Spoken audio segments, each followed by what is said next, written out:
You let your phone be the first and last thing you see each day, slowly training your mind to depend on artificial stimulation before and after rest, which steals moments of peace and genuine presence. Over time, this habit chips away at your ability to truly disconnect and engage with the real world around you. Replacing meaningful connections with mindless scrolling. You say yes to everything even when you're exhausted, putting everyone else's needs before your own, and sacrificing your well-being just to avoid the discomfort of saying no. In the process, you train others to expect your constant availability, while neglecting your own limits until burnout becomes inevitable. You doom scroll through negativity for hours, absorbing stress, outrage, and fear from events far beyond your control, leaving your brain in a constant state of anxiety. The more you consume, the more you feel helpless and mentally drained, unable to focus on your own priorities or find clarity. You don't move your body enough, allowing your muscles to stiffen and your energy to stagnate, which over time creates both physical and emotional fatigue. When movement disappears from your life, so does vitality, and what's left is a slow dulling of your mood, creativity, and motivation. You keep postponing sleep for no real reason, staying up just because you can, creating a cycle that drains your mental clarity and affects every part of your day. It may feel like you're gaining freedom or control, but the cost is a foggy mind and a body struggling to keep up. You skip breakfast and call coffee a meal, fooling yourself into energy while denying your body the nutrition and stability it craves. Over time, this choice trains your metabolism to crash midday, leading to irritability, poor concentration, and even hormonal imbalance. You live in clutter but call it organized chaos, not realizing how the disarray reflects and worsens the overwhelm inside your mind. A messy environment subtly feeds anxiety and decision fatigue, making it harder to relax or feel in control of your life. You never really finish anything before starting something else, leaving behind trails of abandoned efforts because perfection feels safer than completion.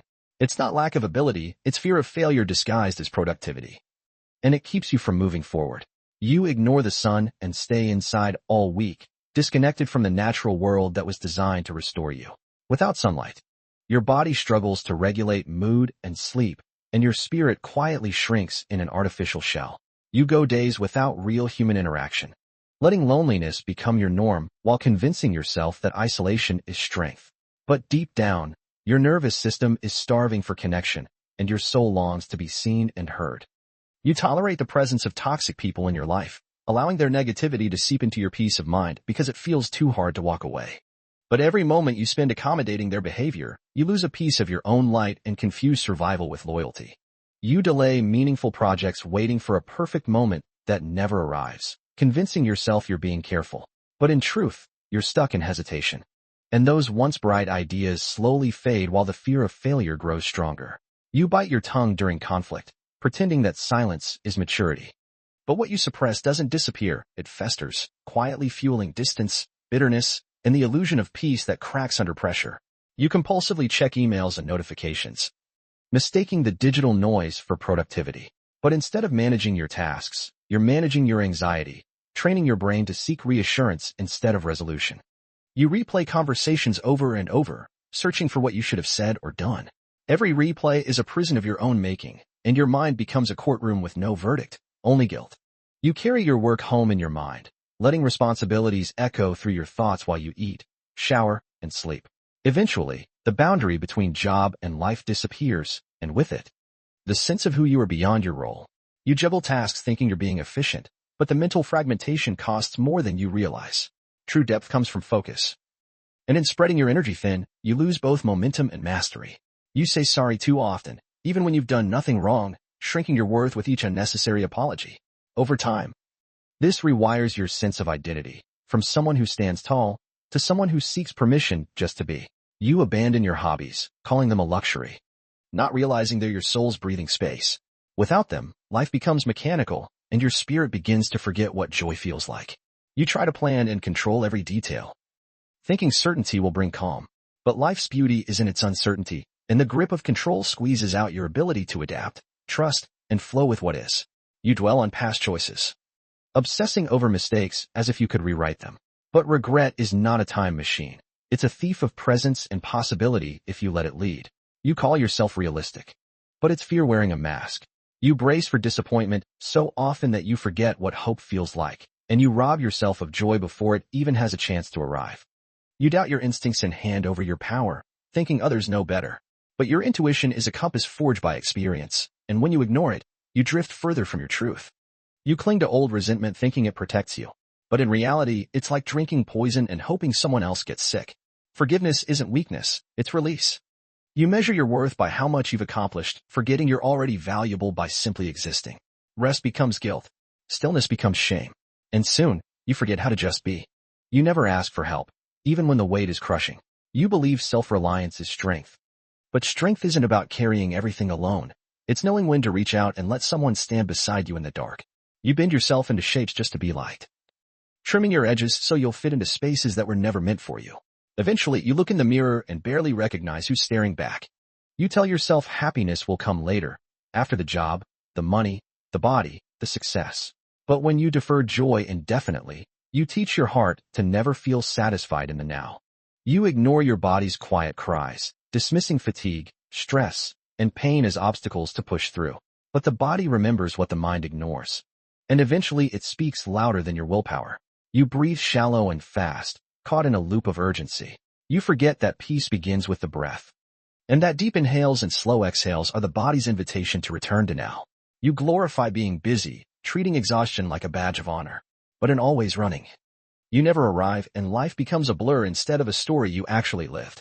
You dehydrate your body and your spirit, sipping coffee but not water, feeding deadlines but not your soul. The smallest needs, when ignored long enough, become loudest in their absence. You stay where you've outgrown, out of loyalty to who you used to be. But staying stagnant for someone else's comfort is the quickest way to forget your own aliveness. You scroll through others' lives, measuring your worth by curated moments that were never meant to define you. Comparison isn't motivation, it's erosion of self-worth. You follow the rules others wrote for your life, even when they no longer apply. But you can rewrite the story, tear out pages, and become the author again. You seek applause from the crowd, hoping it will fill the silence inside. But no amount of external validation can replace the quiet confidence of inner approval. You silence your intuition, trading inner knowing for external advice. Yet the compass you were born with never lies, it only waits. You forget that nature is medicine, that bare feet on grass and sunlight on skin heal in ways no screen or pill can. Stillness under trees rewires the nervous system more than any productivity hack. You replay old wounds, not to heal but to validate your pain. But reopening the past without the intention to release only re-traumatizes what's already tender. You let a single inconvenience ruin your entire day. But a moment is not a life. And one wrong note doesn't ruin a song unless you stop playing. You give pieces of yourself to people who never earned your trust, hoping love will make them change. But self-sacrifice is not love, it's self-abandonment in disguise. You try to be everything to everyone, spreading yourself so thin that nothing feels whole. You weren't meant to carry the world, only to carry your truth. You fear rejection so deeply that you say yes to what you hate. But saying no is a boundary, not a betrayal. It's the first brick in building self-respect. You downplay your achievements, afraid pride will make others uncomfortable. But humility isn't hiding, it's holding your light with grace. You numb emotions with distractions, mistaking stillness for danger. But what you avoid doesn't disappear, it waits, it grows, and it finds you when you least expect it. You live in physical chaos, thinking it's harmless. But your outer world reflects your inner state, and cluttered spaces often mirror cluttered minds. You wait for motivation to strike like lightning, but it rarely does. What you need is consistency. Not sparks, discipline, not drama. You spend hours watching strangers' lives, investing your energy into stories you're not part of. Meanwhile, your own story waits, unwritten. You keep familiar habits even when they hurt because they feel safe. But comfort zones are often prisons with invisible walls. You see starting over as a failure. But it's not, it's courage wearing new shoes. Every ending is a disguised invitation to begin again. You analyze every possibility until your mind turns decisions into burdens. But overthinking doesn't prevent pain, it postpones peace.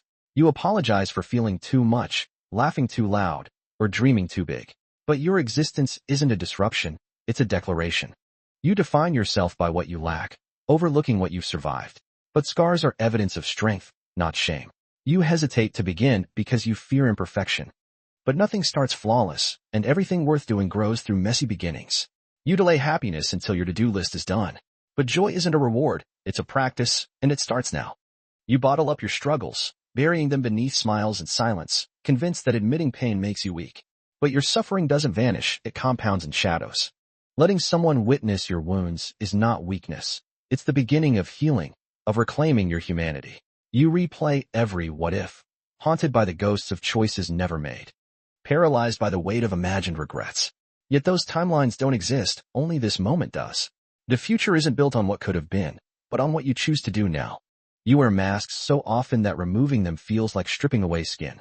You've played so many roles for so long that authenticity feels dangerous. But your soul can't breathe through pretense. Every mask delays your return to yourself. You rush from task to task like life is a checklist, chasing completion but never satisfaction. Your days blur into busyness. And you wonder why joy feels out of reach. But being present is more valuable than being efficient. You smile through discomfort, swallow your opinions, and laugh at jokes that sting. You do it to keep the peace, but each silence is a self-betrayal. Your truth is worthy of space, even if it shakes the room. You expect flawlessness from a heart that has known ache, joy, loss, and hope. But perfection is an illusion that punishes your humanity. To be broken and healing is not failure, it's proof that you're alive. You treat time as a race, a resource to conquer. But in your obsession with productivity, you forget to feel, to breathe, to notice. Time is not your enemy, it's your companion, and you can choose to dance instead of sprint. You lash out, shut down, or withdraw, not because you're unkind, but because old wounds are bleeding beneath the surface. True healing gives you space to pause, to choose calm over chaos, and softness over reaction. You agree to things that hurt, just to avoid disappointing others. But every forced yes is a silent no to yourself. Boundaries aren't walls. They're the doors you close to protect your peace. You expect consistency from yourself in a world that is ever-changing. But who you were is not a fixed version of who you must be. Change isn't betrayal, it's evolution. You bury your wildest dreams beneath practicality, convincing yourself they were too big, too bold. But a dream doesn't disappear, it waits beneath your doubt, growing roots until you're brave enough to give it light. You downplay your gifts so others won't feel small. But your light wasn't meant to dim, it was meant to guide. Hiding brilliance serves no one. You think your worth lies in how much you give, how little you need, how quiet you can be. But worth isn't proven through sacrifice, it's remembered through self-acceptance. You cling to chaos because calm feels foreign. But just because you were raised in storms doesn't mean you were meant to live there. Peace can be uncomfortable at first, but it's home. You shape-shift to match others, forgetting your own reflection. But imitation blurs identity. Your quirks, your fire, your perspective, they're not flaws. They're your signature. You think growth is a straight line. But it's a spiral. You revisit the same wounds with wiser eyes. And every stumble is not a setback, it's a deeper lesson learned. You hide your pain under layers of humor and strength, convincing the world you're fine. But vulnerability is the bridge to belonging. You don't need to be perfect to be loved. You measure your value by visible victories. But it's the unseen battles, the quiet endurance, the internal shifts that shape who you are becoming. You think you must collapse before you're allowed to rest. But rest isn't earned through exhaustion, it's your right. A well-rested soul can move mountains. You believe you must constantly do, achieve, prove your place in the world. But your existence alone is revolutionary. You are not a machine. You are a miracle unfolding breath by breath.